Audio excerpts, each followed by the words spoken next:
Hi guys, hope you are doing well. In today's video, we are going to cover AKUS trainee pharmacist test question that appeared in 2021 test of trainee pharmacist. So let's get right into that. First question was the normal value of potassium. So the normal value of potassium is 3.5 to 5. So this is a tip for you. You have to remember potassium, sodium, and chloride values. 3.5 to 5 is the normal value, and it was the question. What is the normal value of potassium? So 3.5 to 5. The next question is what is short insulin, and the option is Lispro, Aspart, regular. So we already know Lispro, Aspart and Glulicin is rapid acting and regular is short. Short में अब short में हमारे पास क्या आ जाएगा, regular आ जाएगा. Next furosemide is dash. अब thiazide diuretic का ऑप्शन था, लूप डायूरेटिक का ऑप्शन था, कलेक्टिंग डक्ट का ऑप्शन था, तो हमारे पास फ्यूरिसमाइड इज लूप डायूरेटिक आ जाएगा ऑप्शन में. नेक्स्ट चाइल्ड क्रिएटिनिन क्लियरेंस का क्वेश्चन आया था, न्यूमेरिकल था, हाइट दी हुई थी, वेट नहीं दिया था, सीरम क्रिएटिनिन दिया हुआ था और हमें चाइल्ड का क्रिएटिनिन क्लियरेंस निकालना था. So what we have to do, अगर देखें चाइल्ड की क्रिएटिनिन क्लियरेंस अगर वेट दिया हुआ होता तो हम बीएसए से निकाल के मालूम कर लेते, बट नाउ हमारे पास फॉर्मूला जो लगेगा वो सिर्फ और सिर्फ ये वाला फॉर्मूला लगेगा, के multiply by height in centimetre divide by serum creatinine. तो हाइट भी सेंटीमीटर में दी थी, के की वैल्यू जो है कांस्टेंट है वो आप नोट कर लिएगा और फिर हमारा क्रिएटिनिन क्लियरेंस का फॉर्मूले का सॉल्व हो जाएगा इजीली, क्योंकि हाइट और सीरम. अच्छा, फिर जो दूसरी चीज़ें दी हुई थी केस बनाकर वो इग्नोर करने वाली बात है, क्योंकि हमारे पास सिर्फ दो चीज़ें यूज़ हो रही हैं. के की वैल्यू ऑलरेडी कांस्टेंट है, that you will Google it, और हाइट और serum creatinine is already given. Now question number 5. It was a case के बंदा ड्रग ले रहा है, एक पेशेंट है वो ड्रग ले रहा है इन चीज़ों के लिए, और डायबिटीज़ के लिए ये ड्रग दी हुई है, कोलेस्ट्रॉल के लिए ये वाली ड्रग दी हुई है. आफ्टर अ टाइम उसे हेडेक और metallic taste side effect note होता है. तो कौन सी ड्रग रिस्पॉन्सिबल है इस साइड इफेक्ट के लिए? सो मेटफॉर्मिन. मेटफॉर्मिन इस हमें इस लिहाज से साइड इफेक्ट याद होने चाहिए, क्योंकि किस ड्रग का क्या साइड इफेक्ट है ये याद होगा तो हमें केस सॉल्व करने में आसानी होगी. सो ये पूरा केस बना हुआ था, लेकिन when it comes to metallic test, headache, ये वाली चीज़ें हो रही हैं, तो ऑब्वियसली ऑप्शन में बहुत सारे दिए हुए थे ऑप्शन. स्टेटिन्स भी थे, क्योंकि कोलेस्ट्रॉल की ड्रग्स हैं, तो हमें क्या हमारे पास ऑप्शन जो था वो मेटफॉर्मिन सही था, क्योंकि मेटफॉर्मिन की वजह से मेटालिक टेस्ट आता है. नेक्स्ट डिजॉक्सिन की डोज कैलकुलेशन आई हुई थी कि अगर इतने माइक्रोग्राम पर एमएल है और हमें इतने माइक्रोग्राम बनाना है तो कितने एमएल में बनाएंगे. तो ये बिल्कुल सिंपल यूनिटरी मेथड से हो जाएगा, सिंपल यूनिटरी मेथड से हो जाएगा. And if you don't know the unitary method in calculation और इन Shaukat Khanum pharmaceutical numerical questions की जो मैंने वीडियो डाली है, तो वो यूनिटरी मेथड आप एक दफ़ा रिव्यू करेंगे तो it will be helpful to solve this kind of numericals, क्योंकि यूनिटरी मेथड मेरे ख्याल से 3 क्वेश्चंस यूनिटरी मेथड से थे कैलकुलेशन के, but I couldn't remember the value of course. Current president is Arif Alvi. 3 option थे, इमरान खान, आरिफ अलवी, सदर ममनून, ममनून हुसैन, नॉट सदर. तो करंट प्रेसिडेंट पूछा था तो Arif Alvi is the right option. Next code, yes, ये जनरल नॉलेज का क्वेश्चन था. अब 25 यहाँ पर ना हमें वैल्यू बतानी थी कि 15 के बाद वैल्यू क्या आएगी. तो 25 से 24 का गैप 1 है, एक डिजिट का डिफरेंस आ रहा है. 24 से 22 में 2 डिजिट का डिफरेंस आ रहा है. 22 से 19 में 3 डिजिट का डिफरेंस आ रहा है. 19 से 15 में 4 डिजिट का डिफरेंस आ रहा है. तो यहाँ पर कोई एक ऐसा डिजिट लगेगा जिसके अंदर 5 डिजिट का डिफरेंस आएगा, यानी 10. सो नीचे 10 भी दिया हुआ था और 10 भी था, 14 भी था. तो बहुत सारे लोग कंफ्यूज हुए होंगे 10 14 में, क्योंकि देखा होगा 25 है, 24 है, तो यहाँ पर 10 14 आ जाएगा, but the right answer is 10. Moving towards next, okay, सिर्फ एमसीक्यूज नहीं आई थी, सिर्फ एमसीक्यूज नहीं आई थी, इस तरीके से केस बनकर भी आए हुए थे, मतलब कि खुद लिखना था, पूरी मैनेजमेंट क्वेश्चंस लिखे हुए थे और उसमें आपको आंसर में मैनेजमेंट लिख। तो ऐसा था कि एक पूरा केस बना हुआ था कि एक पेशेंट है, उसने काला पत्थर इंजेस्ट कर लिया है to to to sound cool, और फिर अब उसकी जो है ना, अब वो इमरजेंसी डिपार्टमेंट में उस पेशेंट को लाया गया है, तो उसकी ट्रीटमेंट क्या होगी। तो इसके 3 पॉइंट बने हुए थे कि आप इसको किस तरीके से मैनेज करेंगे, क्या मोड ऑफ इंटेक होगा, मोड ऑफ इंटेक होगा। तो ये जो है काला पत्थर तो खाया जाता है ऑब्वियसली, ठीक है। फिर as constituent of hair dyes ये यूज़ होता है, but it was not the question was हम इसको मैनेज किस तरीके से करेंगे। तो इसका एंटीडोट जो है वो बेसिकली गैस्ट्रिक लेवाज है एक्टिवेटेड चारकोल के साथ। और इसके अलावा हम क्या कर सकते हैं, हम फोर्स डायूरिसिस भी करा सकते हैं। तो ये ऑप्शन था कि how will you manage this toxicity, तो हमें लिखना था, ऑप्शन कोई अवेलेबल नहीं था। और काला पत्थर also known as paraphenylene diamine PPD, तो ये ऑलरेडी वैसे मेंशन था उसमें, लेकिन लाइक ऐसे भी तो एमसीक्यूज आ सकती है कि काला पत्थर इज ऑल्सो नोन एज, क्योंकि रिसेंटली काला पत्थर के बहुत ज़्यादा केसेस आ रहे हैं। ओके, सो ये केस था और इस तरीके से क्वेश्चंस बने हुए थे। 10 टैबलेट्स, एक पेशेंट है उसने 10 टैबलेट ले लिए हैं फेरसल्फेट की, और ऐसे ही केस के अंदर ये ऑप्शन थे कि ये टॉक्सिक डोज है, यानी इसका एंटीडोट क्या होगा और इसका एंटीडोट का रूट क्या होगा, और कोई स्पेशल कंसिड्रेशन है तो वो बताएं। तो 10 टैबलेट्स लिए हैं, एक टैबलेट अगर जो हम देखें 200 mg की अगर आ रही है, 200 mg की आती है, let's solve it first. 200 mg की आ रही होती है, 200 mg की आती है एक टेबलेट। कितनी टेबलेट ली है उसने, 10 टेबलेट ली है। कितनी टेबलेट हो गई, कितना mg खाया है उसने, ये हमारे पास हो गया 2000 mg। लेट से एवरेज जो वेट होता है वो 70 होता है, तो हम इसे डिवाइड करेंगे 70 से। तो डिवाइड भी इसको 2000 को 70 से डिवाइड करें तो 28 कुछ करके आंसर आएगा ना। सो 28 mg पर केजी हो गया, 28 mg पर केजी हो गया। और नॉर्मल टॉक्सिसिटी आना शुरू हो जाती है 20 में ही, 20 में ही टॉक्सिसिटी आना शुरू हो जाती है। Now you have to remember this, the therapeutic dose for iron deficiency anaemia is 3 to 6 mg per KG per day. Toxic effect begins to occur at dose above 20 mg per KG. तो हमारे पास तो 28 बन रहा था, उसके अलावा भी ना तीन गोलियां भी हो जाए ना तो भी आ जाता है। 10 टेबलेट्स हैं ये, तो इतनी ज़्यादा हैं, तो ऑब्वियसली तो हम ये लिखेंगे, इसको इससे कैलकुलेशन करके दिखाएंगे। नहीं भी कैलकुलेशन करके दिखाएं तो लिखना पड़ेगा yes it is a toxic dose. फिर उसके बाद दूसरा क्वेश्चन क्या था, व्हाट इज़ एंटीडोट। एंटीडोट याद करने का तरीका ये है कि आयरन को बोलते हैं फेरिक, और डी फॉर ऑक्सामाइन इज एंटीडोट। तो ओरल दूसरे क्वेश्चन का आंसर क्या हो गया, एंटीडोट कैसी होगी, डी फॉर ऑक्सामाइन एंटीडोट होगी। और एंटीडोट को किस रूट से देंगे, हम आईवी रूट से देंगे पेरेंटरली, ताकि वो चिलेट बना ले आयरन के साथ और यूरिन से पास आउट हो जाए।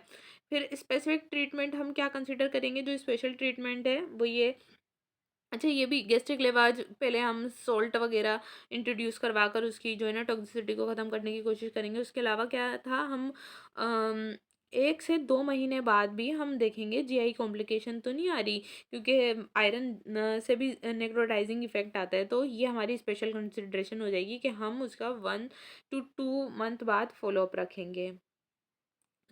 हमारे सारे क्वेश्चन हो गए। टॉक्सिक डोट्स है यस, एंटीडोट क्या है डिसफरोक्सामाइन, और कैसे देंगे, आईवी देंगे। और एनी स्पेशल कंसिडरेशन में ये होगा कि हम उसे 2 मंथ के बाद भी देखेंगे, कोई जीआईटी इफेक्ट तो नहीं आ रहा, कोई इस तरीके से डिसऑर्डर नहीं तो नहीं आ रहा कि नेक्रोटाइजिंग इफेक्ट है।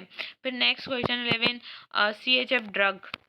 CHF ड्रग बहुत सारे ऑप्शन थे, बट लाइक डोब्यूटामिन था, dobutamine is was the right option, क्योंकि ये बीटा 1 अगोनिस्ट है और ये कॉन्ट्रेक्टिलिटी बढ़ाता है, तो हार्ट के मसल को डाई होने से रोकता है। तो beta 1 agonist dobutamine was the right option.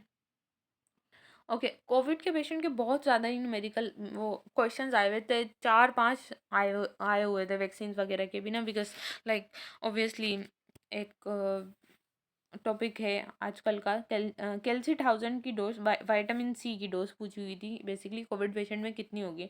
तो कोरोना, अगर किसी को कोविड के प्रोटोकॉल पता हो तो हम वीटी दे रहे होते हैं, उसके अलावा क्या दे रहे होते हैं, कैल्सी 1000 दे रहे होते हैं, विटामिन डी भी दे रहे होते हैं। और एंटीबायोटिक्स में हमारे पास कौन सी जारी होती हैं, टेंजो जारी होती है। टेंजो में टेंजो पाइपरासिलिन और टेजोबेक्टम का कॉम्बिनेशन है। तो टेंजो जारी होती है और रेमडेसिविर जो कि एक एंटीवायरल है। तो अगर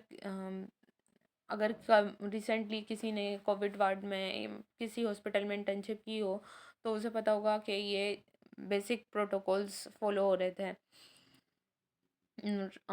एक्टेमरा एक्टेमरा के आईवी इंजेक्शन लग रहे थे, ये मोनोक्लोनल एंटीबॉडी जो है हमारे पास टोसिलिजुमाब उसके।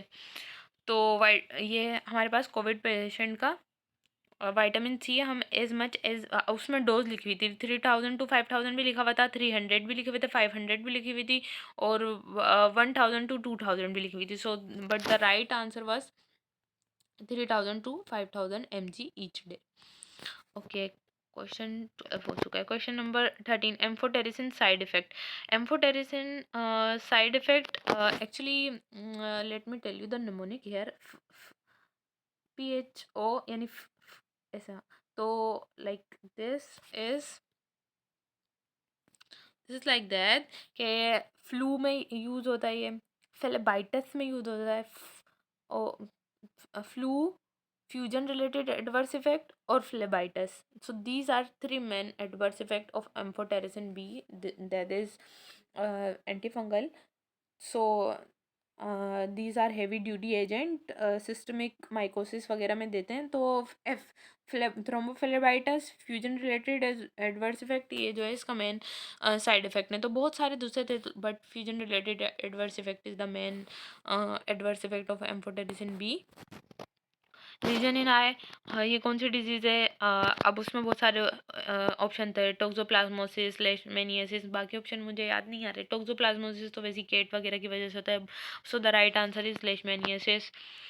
ओके, सो एग्जैक्ट इसी तरीके की स्टेटमेंट आई थी, हॉस्पिटलाइज पेशेंट है कोविड का तो वो should not routinely be discharge from the hospital while on VT prophylaxis. अगर वो वीटी वेनस थ्रोम्बोएम्बोलिज्म के प्रोफाइलेक्सिस पर है तो उसे डिस्चार्ज नहीं करना चाहिए था, नहीं कर सकते। तो यह हो जाएगा हमारे पास ट्रू। लेकिन ना क्वेश्चन इस तरीके से नहीं आया था, ऐसा आया था hospital patient with Covid can be discharge from the hospital while on VT prophylaxis, इस तरीके से स्टेटमेंट आया था। तो फॉल्स होता ऑप्शन में। अगर कोई if someone is checking the answer कि हम सही कर आए या नहीं, तो उस जो क्वेश्चन वहाँ पर आया था उसमें false was the right answer. But I am telling according to the statement here. Okay, so empiric therapy of gram negative bacilli. So हमें ना कवरेज पता होनी चाहिए एंटीबायोटिक्स की कि कौन सी एंटीबायोटिक कब दे रहे हैं। मरसा में क्या दे देंगे, मस्सा में क्या देंगे, अगर मरसा कम्युनिटी एक्वायर्ड है या हॉस्पिटल एक्वायर्ड है तो उसमें क्या देंगे, और वर्सा में क्या देंगे। Soon I will make the video of antibiotic coverage, but for now empiric therapy of gram negative bacilli ये ऑप्शन आया था। तो उसके लिए हम third generation cephalosporin like ceftriaxone या हम फ्लोरोक्विनोलोन लेंगे। तो फ्लोरो बाकी सारे पेंसिलिन थे और एक फ्लोरोक्विनोलोन का ऑप्शन था। तो fluoroquinolone was the right option. Next, most common cause of peptic ulcer H pylori. हाँ, ओके, वेनको मेनिंजाइटिस डोज। तो वैसे मैंने इंडिकेशंस भी साथ लिख दिए हैं कि मेनिंजाइटिस में बेसिकली डोज पूछी थी। वेनको की dose according to the infection vary करती है। तो 25 to 30 mg per KG actual body weight के हिसाब से हम मल्टीप्लाई कर देंगे हम, तो हमारे पास डोज पता चल जाएगी। तो 25 to 30 mg per KG dose है वेनको की। और ये किन किन कंडीशंस में ये डोज होती है, हमारे पास एमसीक्यूज तो मेनिंजाइटिस के हिसाब से आया था, लेकिन ये पोएम से याद कर लें आप। Pneumonia, osteomyelitis, endocarditis, meningitis, sepsis और बैक्टीरियमिया, इन सब में जो है हमारी 25 to 30 mg per KG dose जाएगी। Okay, These were the question. Ruthless is the synonym of pitiless. Fastest anesthetic is sevoflurane. um, of level macrolide is erythromycin. और उसके अलावा आइबुप्रोफेन का कौन सा डायरेक्ट साइड इफेक्ट नहीं है? तो muscle wasting is not the direct side effect adverse reaction of ibuprofen.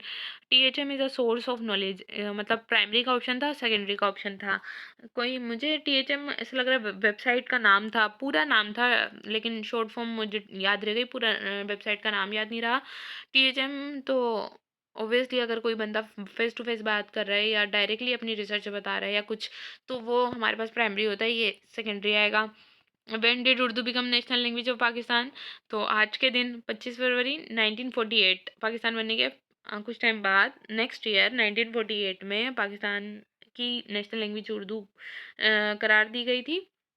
तो ऑप्शन इस तरीके से, पूरी डेट नहीं आई थी, ऑप्शन इस तरीके से थे: बिफोर 1950, आफ्टर 1950, बिफोर 1947, आफ्टर 1947। तो ये 1948 में हमारे पास राइट आंसर होगा before 1950।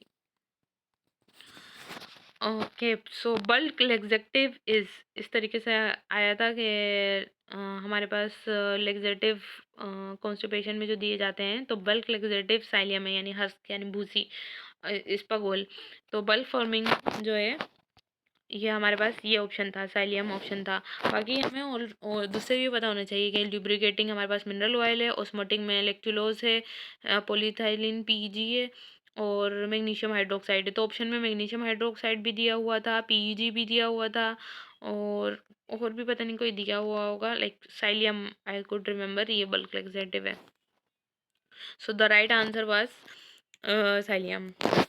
Moving next, phytomenadone use, phytomenadone basically K1 है, और K1 का जो यूज़ होता है वो आईवी, आप देखेंगे आईवी फाइटोमेनाडायोन लिखें सिर्फ और इमेज में जाएं तो इमेज आ जाएगी, क्योंकि बच्चों में देते हैं hemolytic deficiency in kids. Which PPI does not have effect on HTN? Lansoprazole, इसका भी थोड़ा इफेक्ट होता है हाइपरटेंशन पर, लेकिन ओमेप्राजोल जो है वो उसका सिर्फ और सिर्फ इफेक्ट हमारे पीपीआईज प्रोटॉन पम्प इनहिबिटर्स पर ही होता है। तो omeprazole was the right answer. Tocilizumab का पूछा था, एंटी रियूमेटिक है, डिमार्ड्स है, इंटरल्यूगन्स है, और टोसिलिजुमाब भी एक तरीके से कोविड का क्वेश्चन आ गया, क्योंकि टोसिलिजुमाब इज लाइक एक्टेमरा और टेंजो। तो टोसिलिजुमाब आईवी इन्फ्यूजन टोसिलिजुमाब दे रहे थे, तो the right answer is all of them, क्योंकि ये सब में यूज हो रहा है, all of them, all of. Okay, so next, yes, इस तरीके से आया था। बहुत बहुत सारी ड्रग्स, पूरा केस बना हुआ था कि एक पेशेंट है, उसकी लैब रिपोर्ट्स ये हैं, उसको ड्रग्स ये दी जा रही हैं। अब उसका कुछ टाइम बाद उसका लैब रिपोर्ट्स ये आई जिसके अंदर कोलेस्ट्रॉल नॉर्मल आ गया। तो अब कोलेस्ट्रॉल जब नॉर्मल आया है, which drug would you prefer to remove? तो अब उसमें मेटफॉर्मिन था, स्टेटिन था, बहुत सारी ड्रग्स थी। तो अब कोलेस्ट्रॉल सही हो गया, तो कोलेस्ट्रॉल की ड्रग हमारे पास कौन सी है? स्टेटिन होती हैं। तो हम क्या करेंगे, रिमूव करेंगे statin. Okay, intra articular drugs for arthritis, arthritis में जो ड्रग दी जाती है वो मीथोट्रेक्सेट है। GVHD अकर्स इन, यानी ग्राफ्ट वर्सेस होस्ट डिसीज, यानी जब ऑप्शन थे लीवर ट्रांसप्लांट, किडनी ट्रांसप्लांट, तो अगर आप देखेंगे ना, GVHD graft versus host disease उन पेशेंट्स में होती है अक्सर जो कि बोन मैरो ट्रांसप्लांट कराते हैं ब्लड की वजह से, बिकॉज ऑब्वियसली ब्लड से ज़्यादा साइड इफ़ेक्ट कोज कर सकते हैं ग्राफ्ट वर्सेस होस्ट डिसीज़, जिससे ट्रांसप्लांट लिया होगा उसकी भी डिसीज़ आ सकती हैं। तो bone marrow transplant is the right option. Okay, treatment of rheumatoid arthritis, naproxen. बाकी यूनिटरी मेथड के बहुत न्यूमेरिकल्स आए थे कि दो, मैं अगर न्यूमेरिकल काउंट करूँ तो वो दो न्यूमेरिकल, दो नहीं, चार पांच न्यूमेरिकल यूनिटरी मेथड से हो गए थे। So again you have to see that video of pharmaceutical numericals, जो कि इसी प्लेलिस्ट में शौकत खानम की फार्मास्यूटिक्स की वीडियो में मिल जाएगा, क्वेश्चन बैंक में। बाकी सिर्फ 2D6 इनहिबिटर्स, वैसे तो ये इतने सारे याद नहीं हो सकते, लेकिन बट लाइक क्विनोलोन्स हम याद कर सकते हैं, मिड्रोन याद कर सकते हैं कि हाँ ये ज़्यादा सिर्फ 2D6 इनहिबिटर है। तो ये सारे ऑप्शन थे, तो ऑल ऑफ देम थे। आई डो नॉट रिमेंबर ये ऑप्शन थे, बट मुझे याद है कि क्विनोलोन, क्लोरोफेनर अमाइन और मिड्रोन, ये तो 3 थे। तो एक्चुअली फिर मैंने ऑल ऑफ देम कंसिडर किया था। So moving next. Okay, yes, which one is not the side effect of atenolol. Basically मुझे जो है ना उसका ऑप्शन नहीं याद कि क्या क्या थे, लेकिन आपको हमें जो है ना ये साइड इफ़ेक्ट पता होना चाहिए कि भाई हमारे पास क्या साइड इफ़ेक्ट है एड्रेनर्जिक रिसेप्टर ब्लॉकर के। तो वो हमारे पास ऑक्सीडेशन वाला इफेक्ट भी दे रहे होते हैं, ग्लूकोज इंटॉलरेंस, ब्रेटिकार्डिया, ब्रोंकोस्पेज्म, सेक्सुअल डिसफंक्शन और फटीग, ये ऑप्शंस। अब इसके अलावा जो दूसरा बिल्कुल ऑप्शन होगा, जैसे कि फॉर एग्जांपल ऑप्शन हो कि ग्लूकोज के लेवल डाउन हो गए, या डायबिटीज़ हो रही है उस पेशेंट को, या थायराइड पे इफ़ेक्ट है, तो ऑब्वियसली तो इसमें से कोई सा भी होगा, तो फिर आप बोलेंगे thyroidism it's not a side effect of atenolol. तो क्वेश्चन इस तरीके से था। नेक्स्ट, कोविड वैक्सीन, इस तरीके से बहुत आया था कि एमआरएनए वाली वैक्सीन कौन सी है, और ये भी आया था कि वन सिंगल डोज वैक्सीन कौन सी है। तो कैंसिनो हमारे पास सिंगल डोज वैक्सीन है। ये जेंसिन कैंसिनो हमारे पास सिंगल डोज वैक्सीन है। एमआरएनए हमारे पास फाइजर, मॉडर्ना और बायोनटेक एमआरएनए वैक्सीन हैं। तो ये वैक्सीन हमें जो है ना पता होने चाहिए, सिंगल डोज कौन सी हैं, डबल डोज कौन सी हैं, और कौन सी किस किल्ड कौन सी हैं, साइनोफॉर्म साइनोवेक कौन सी हैं, किल्ड हैं साइनोफॉर्म साइनोवेक। तो ये मैंने चार्ट यहाँ पर शेयर कर दी है, अगर आप इससे याद करना चाहें, so you can take a help for this from this. Last, Chagai is located in Balochistan. तो क्वेश्चन वो एमसीक्यूज नहीं, फिल इन द ब्लैंक्स थी, fill in the blanks नहीं, sorry, true false, Chaggi is located in Quetta, so it is not right. Baluchistan, protease inhibitors end with fill in the blanks थी, तो ये किस पर and होते हैं, नवीर से। इसका भी एक नोमोनिक है एंटीवायरल में, अगर याद किया हो तो protease inhibitor, it never let the cleave. दरअसल में प्रोटीएस इनहिबिटर का काम ही होता है ये डीएनए को क्लीव ही नहीं होने देते, तो वो आगे फॉर्म ही नहीं होता। तो नेवर नवीर, never let cleave, proteases never let the DNA cleave, तो वो डीएनए को क्लीव नहीं होने देते, तो यहाँ पर आ जाएगा नवीर। So that's it for today. 46 numericals आए थे, 46 क्वेश्चंस आए थे, किसी शिफ्ट में 50 थे, किसी में 46 थे, किसी में कुछ क्वेश्चन है, किसी में कुछ क्वेश्चन है, बट लाइक बेसिक थीम यही था। लेकिन अगर किसी के 46 थे, तो वो उनकी केस स्टडी के सब पार्ट काउंट हो रहे थे, इस तरीके से थे। तो टोटल तकरीबन सबके पास 50 थे, और टाइम 40 मिनट्स का था, 40 मिनट्स का था। तो पहले थोड़ा सा ब्रीफ दे रहे थे, उसके बाद आईडी लॉगिन करके ये करना था। और इस तरीके से जो पहले हमारी अजम्पशन है ना, सिर्फ एमसीक्यूज आती हैं, लेकिन ऐसा नहीं था, ट्रू फॉल्स भी थे, फिल इन द ब्लैंक्स भी थी, एमसीक्यूज थी, केस स्टडी भी थी, जिनको डायरेक्ट सॉल्व करना था। So that's it for today. It took me so long to make this video because I couldn't remember all of the questions I asked with the colleagues, and I made this. And if you think this is a good work, and you want me to upload more videos, so please do share and subscribe, so that I can know it's helpful for you, and it will keep me motivated to make these kind of videos more and more. Thank you.